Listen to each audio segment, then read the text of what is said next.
am under a 1998 Chevy Tahoe, and what I am looking at right here is a ground strap that I am putting on here.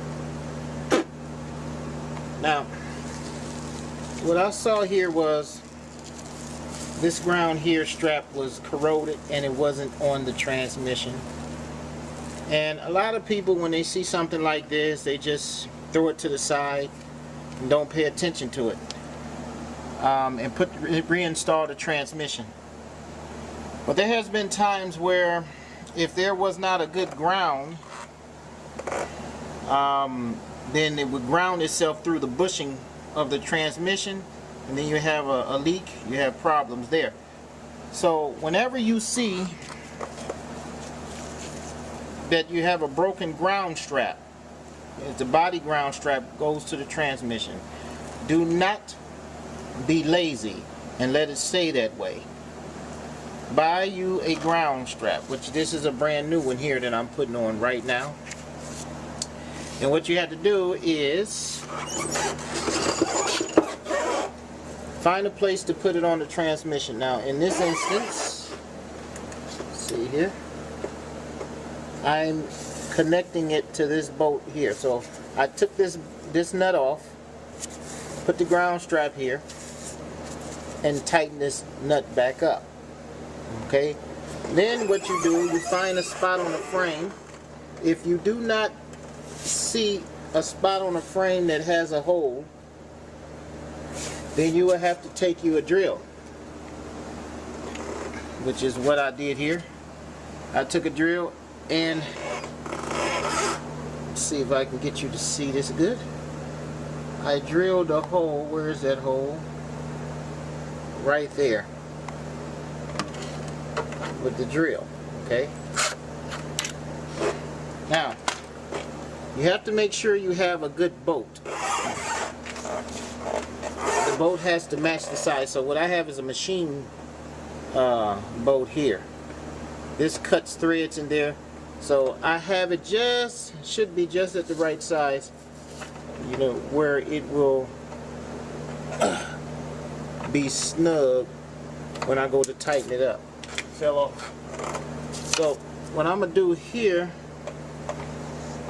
is, let's see, I am going to take this ground strap, which is right here, maybe you can see it, it's right here.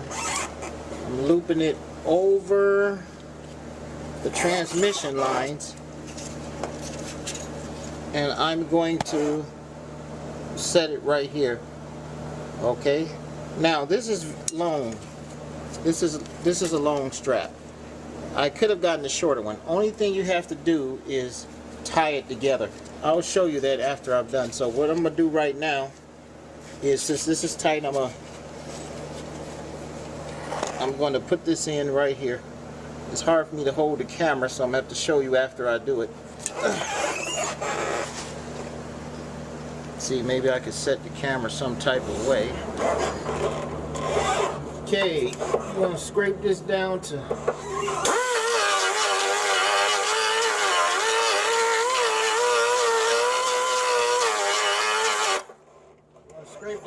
the bare metal. Then you take your ground strap, you put your bolt through there. You're going to take your ground strap,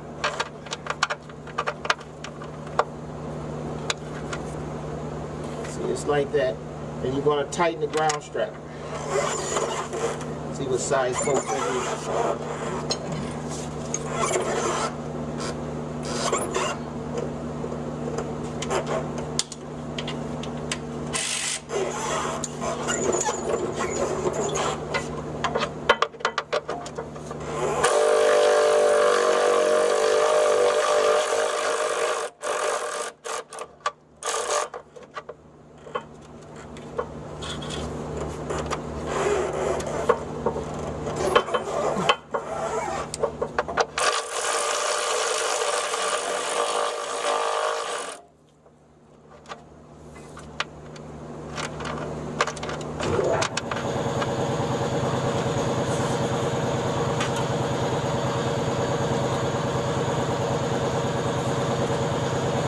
The reason I took that back apart, it has two sides. It has this side and it has a flat side. The side that's cup. I want the flat side against the frame.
Now, if this turn around like this boat is doing here, this is turning around. It's not getting tight. That's no good. I'm going to have to go with a bigger boat.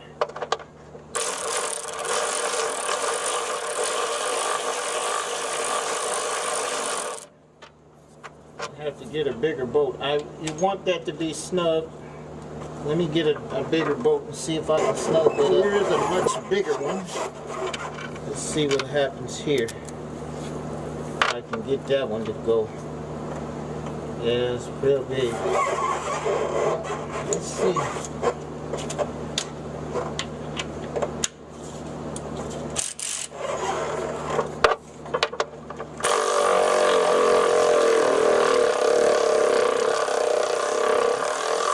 This is gonna work.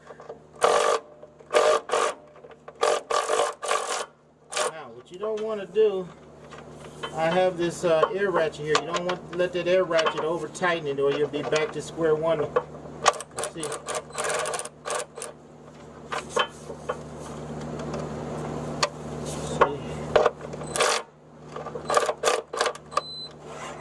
You may want to do a little tightening by hand.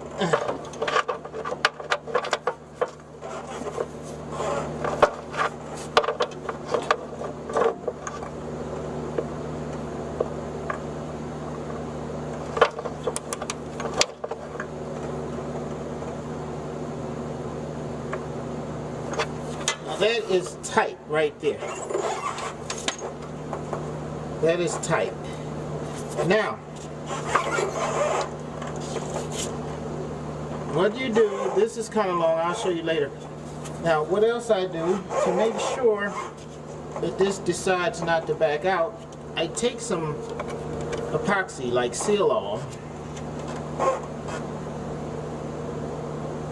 and I just put it around on the boat and the frame.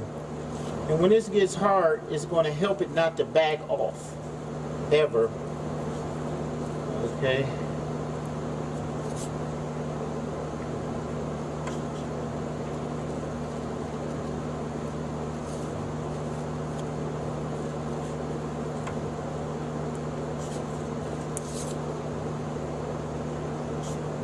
I don't have to put that much. I might be overdoing it, but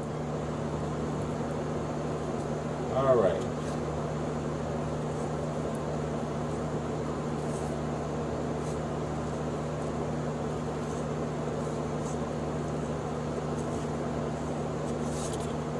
So now I got Seal-All there, as you saw, and I'm going to tie this up with some tie strap because it's just too long. I'll show you.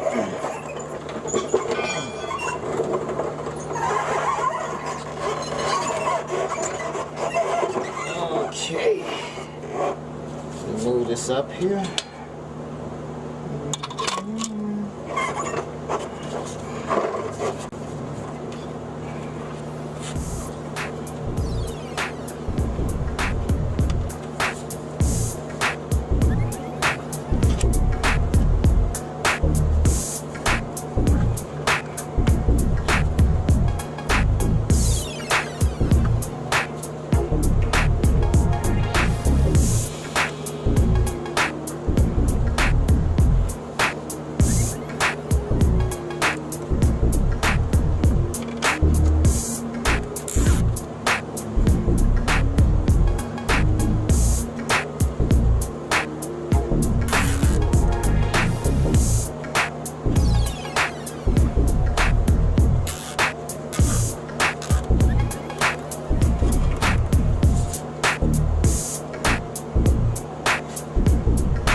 Okay, so now here you see the ground strap here. I put those seal on, which is this seal on here. Let me see.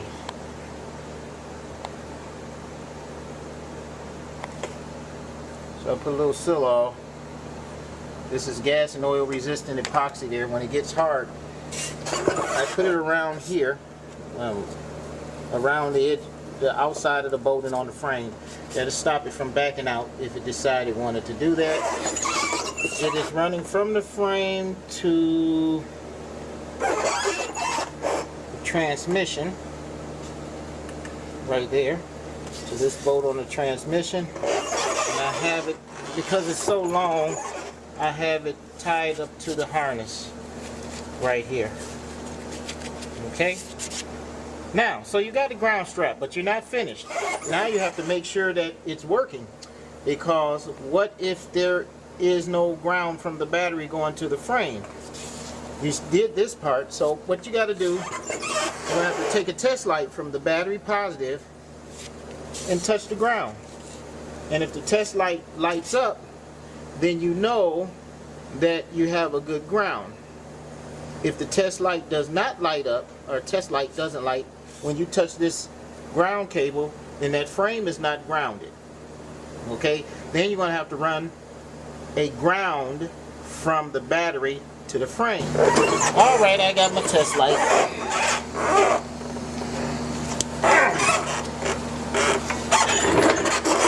And we're going to see if this test light lights up when I touch this. There it goes. It lit up. I'm touching that ground. So that means the frame is grounded. See? Now I'm going to touch this bolt. It's grounded.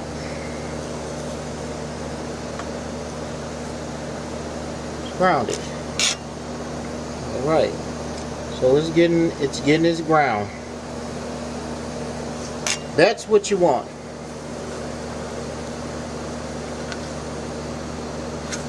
Alright. Now, this test light is connected to battery positive because I'm touching ground. So now, when you see this part right here that is broken, make sure you replace it. Don't just leave it there. It's there for a reason. The circuit has to find its way back to the positive, or to the negative, to the ground. And if it can't find it back the way it's supposed to, it will find an alternative path. And when it does that, it usually causes a problem, either overloading circuits or causing damage because it's trying to ground some other type of way. You have all type of weird electrical problems because it's trying to force itself through some other path where other electrons need to go. It's not supposed to go that way. Okay, so make sure you replace these. Don't be lazy. That's what causes problems, laziness. Don't be lazy. You see it, replace it.